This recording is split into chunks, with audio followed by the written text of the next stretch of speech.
What's up, you guys? It's Life at Space with Visionary Rose. This is part 2 to Destiny is Key. I want to say this before I get started. I want to say that we are all God's children, okay? Even the wicked is God's children as well too, baby. Like, I know it's like, how is the wicked God's children? But yes, the wicked is even God's child as well too.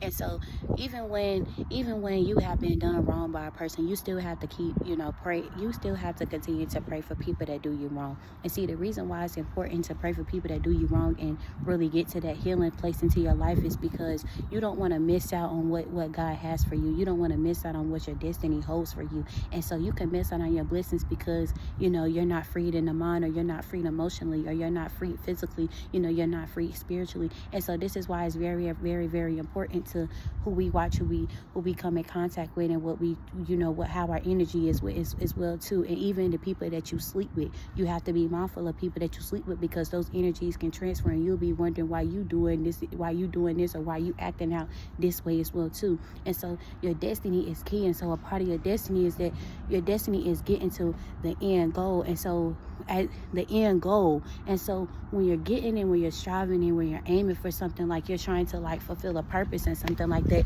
you're gonna have many things that like come up against you. And so I'm always gonna speak on like the challenges and stuff like that, because I'm always gonna speak on like the challenges and how you may face opposition, you may face oppression, you may face depression, you may face like times of anxiety, you may face times of like stress and stuff like that. But every day you should not be stressed out. Every day you should not be bound. Every day you should not be feeling like you're being tormented, or feel like you're in like oppression and stuff like that. Every day should not be a bad day for you. You're gonna have your days to where the enemy wants to attack you, or where he wants to try to steal your joy, or he wants to try to take your peace away. Like, you're gonna have those type of days to where that happens. But it's very, very important that as you are like aiming to get into like your full destiny, and to get into where it is that you want to be, you have to heal that inner childhood. Like, I don't really know like what it is that you've been through, but you have to heal the inner childhood, like taking those times out, forgiving your past. Like, it's very, very important to forgive your past, because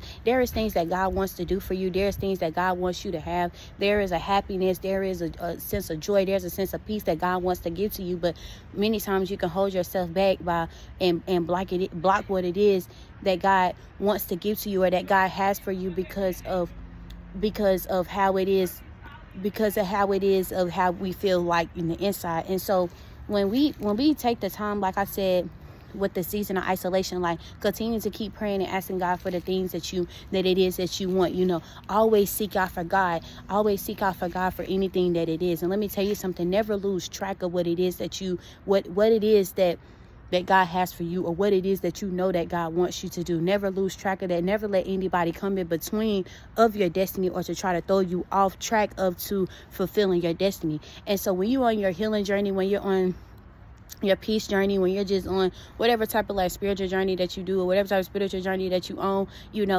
that journey is for you. You don't have to let anybody, in your business or in your zone, to let anybody know that what you're doing, because it's you. Your destiny is key. And so destiny is key is deeper than just, like aiming for something. It's deeper than that. But there's the work that we have to put in. It's a lot of work that you have to put in. And you can't get mad because you see your sister or your brother is healing, or they're in their transformation, or they're seeing things differently, or they're moving differently. Like, you just have to put the work in too. Like, you have to put the work in too. Like, you can't get mad because you see somebody else is in progression, or you see somebody else is not in the same place that they was. You can't get upset about that, but you just have to put the work in. And the thing about it is, it's like, you have people that want you to be stuck, or that may come back around and try to see to that they may try to come back around and try to stop you and stuff like that. So you got to be wise, because you got people that watch you to try to get you off your course. And when they try to get you off your course, because they don't want you to get to what it is that you want. And like I said, many people will sense things that is happening. Many people can sense the blessings that's coming. They can sense different things, so they try to come in and they try to stop it. Or many people who want to have control over your life. Many people who try to have like the spirit of control over them, and they just want to control like your every move, like what you do. You got people like that with that devilish mindset, like, I control when you smile, I control when you do this, I control when you do that. Like, no, baby, no, nobody has no control, no power over you but God. Nobody has that. You have people in your life that think that they are your God. No. Your destiny is key. It's important. I got some other topics that I'm going to talk to you guys about. I love y'all, and y'all have a safe weekend. Thank y'all for rocking. I love y'all.